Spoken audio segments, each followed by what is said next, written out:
We will use a wave motion demonstration to explore wave properties of speed, frequency, and wavelength. My name is Kim Brown, and I will describe the motion. Then Robin Phillips is working on the left side of the demonstration, and Henry Finley is working on the right. On the right side, Mr. Finley will use his thumb wrapped with fluorescent tape as an oscillating source of wave that will move through the yellow dot medium.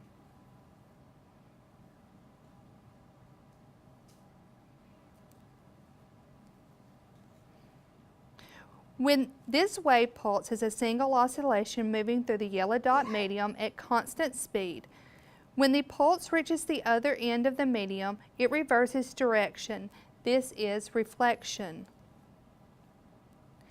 Now, a wave consisting of series of crests and troughs moves through the medium at constant speed, but notice that the yellow dot medium itself isn't going anywhere.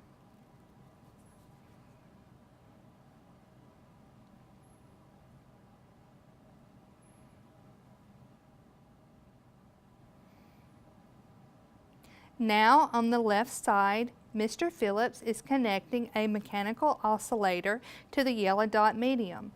This oscillating source will create a wave moving in the opposite direction. We can call this high frequency oscillation, and you can see for yourself now how frequently it is vibrating. If anyone is counting, it is making 6 complete vibrations every 4 seconds. The frequency of the wave produced by the oscillation is the same as the oscillation's frequency.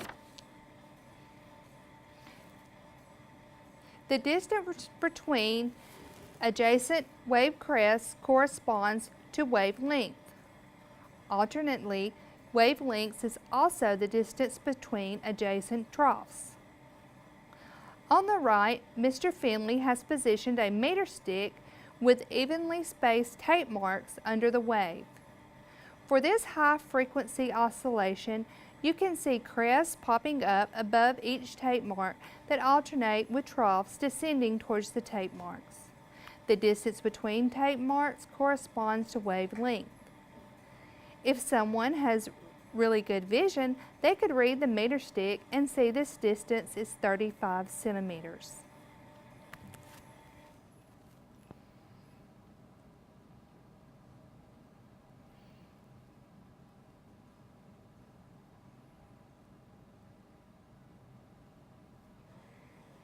This is a low frequency oscillation, and you can see yourself that it is vibrating less frequency than the previous oscillation. If anyone is counting, it is vibrating 3 times every 4 seconds, half the frequency of the previous oscillation. For this low frequency oscillation, you can see crests pop up at the 2 tape marks at each end, and when this happens, there is a trough located at the middle tape mark. Similarly, when adjacent troughs descend towards the end tape marks, there is a crest located at the middle tape mark. So the distance between the 2 end tape marks corresponds to wavelength. With really good vision, you can see that this distance is 70 centimeters. So we have demonstrated waves created by oscillation. The high frequency oscillation created a wave with short wavelengths, then the low frequency oscillation created a wave with longer wavelengths. In fact, the second oscillation had half the frequency of the first and created a wave with twice the wavelength of the first. This concludes our demonstration.